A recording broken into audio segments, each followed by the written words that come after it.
Dulu ya kata netizen, wah dia singgah di luar, nanti di luar di dalam kayak kucing. Saya nggak mikirin itu, saya mikirin anak istri saya.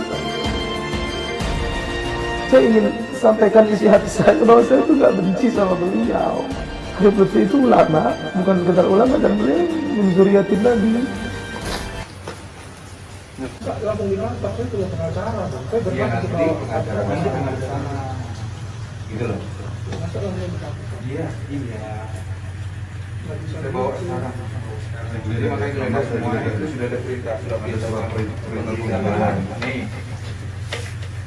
Jadi maksud saya supaya nanti kamu lihat ada nggak barang-barang ini. Iya, nah kemudian saya bilang kalau gua cantik pakai pakai jilbab lu, jadi dia ngejek sorban itu jilbab. Maka saya bilang cantik juga seperti Habib Lutfi, kiainya Banser. Saya tampilin foto Habib Lutfi yang pakai sorban. Jadi di situ tidak ada kalimat penghinaan sama sekali. Ini terlalu subjektif. Ahmad Aidit ya. Kita ngerti. Yang bersangkutan ditangkap berdasarkan konten sara pada akun Twitter milik tersangka. Lalu komentar saya di Twitter tersebut, saudara, di screenshot ya oleh cebong-cebong laknat biadab bangsat keparat. Hei Ustaz Mahir, kalau Anda berbuat kriminal kemudian ditangkap sama polisi, ini bukan kriminalisasi ulama, tetapi proses hukum kepada ulama yang kriminal.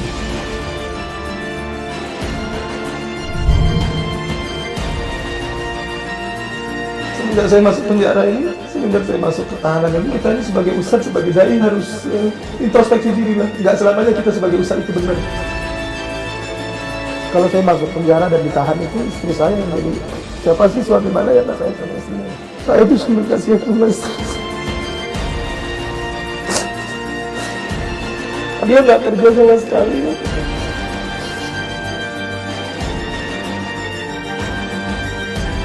Saya udah nggak peduli apa kata netizen, wah dia singgah di luar, nanti di luar di dalam kayak kucing. Saya nggak mikirin itu, saya mikirin anak istri saya. Saya ingin sampaikan isi hati saya bahwa saya itu nggak benci sama beliau.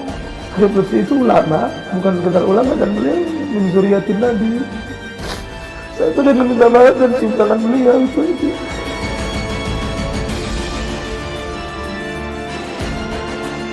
Udah berapa lama sih ditahan? Baru semalam ini kan? Enak aja, 3-4 hari 4 malam udah. Dan nggak tidur.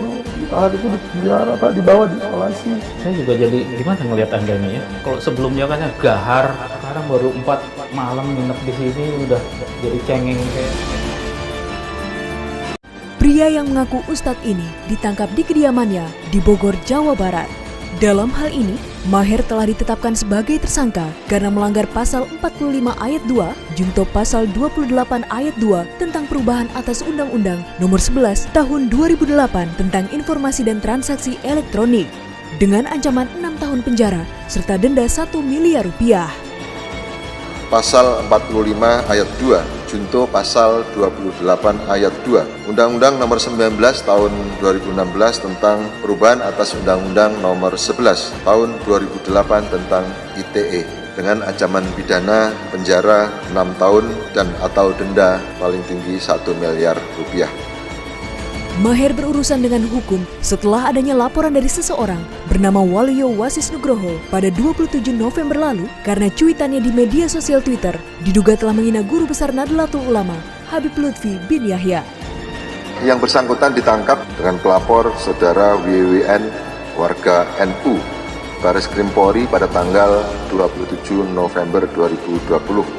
Modus operandi tersangka mengunggah konten sara pada akun Twitter milik tersangka. Selama ini, Maher memang dikenal sebagai sosok yang kerap melontarkan perkataan-perkataan kasar terhadap orang-orang atau tokoh-tokoh yang tidak disukainya, seperti Gus Dur, Kiai Haji Ma'ruf Amin, Kiai Said, bahkan pernah menjelek-jelekan Presiden Jokowi. Dan tak jarang juga, dia mengeluarkan kalimat tak elok untuk mengomentari kegiatan agama lain. Mungkin saja kali ini dia ditakdirkan untuk diseret ke ranah hukum. Jika berkaca lebih jauh, Sony Ernata alias Maher Atuwailibi mungkin tidak akan meringkuk di tahanan kalau saja dia mendengar peringatan atau petuah yang pernah disampaikan oleh Presiden Joko Widodo tentang berhati-hati dalam menggunakan media sosial. Meski hal itu tidak akan terjadi, sebab dilihat dari perkataan dia yang menjelek-jelekan Presiden Jokowi, sudah terpampang jelas rasa kebenciannya terhadap Presiden. Sekarang ini yang namanya media sosial, hati-hati, terutama remaja-remaja kita, hati-hati kalau membuat status, hati-hati. Apakah menyinggung orang lain? Apakah bisa menyebabkan sakit hatinya orang lain? Itu harus dihitung, apalagi niatnya langsung ingin mencela, ingin mencemooh, ingin menjelekkan. Selalu saya sampaikan di mana-mana, jangan. Seperti diketahui, seringkali mengingatkan kepada masyarakat agar selalu menjaga etika saat bermedia sosial. Jangan sampai aktivitas kita dalam bermedia sosial dapat merugikan orang lain, seperti menghujat, menghina, mengumbar rasa kebencian, bahkan memfitnah. Karena menurutnya, kegiatan tersebut akan menghilangkan karakter asli bangsa Indonesia yang selalu mengedepankan nilai-nilai keagamaan serta hidup rukun di tengah perbedaan.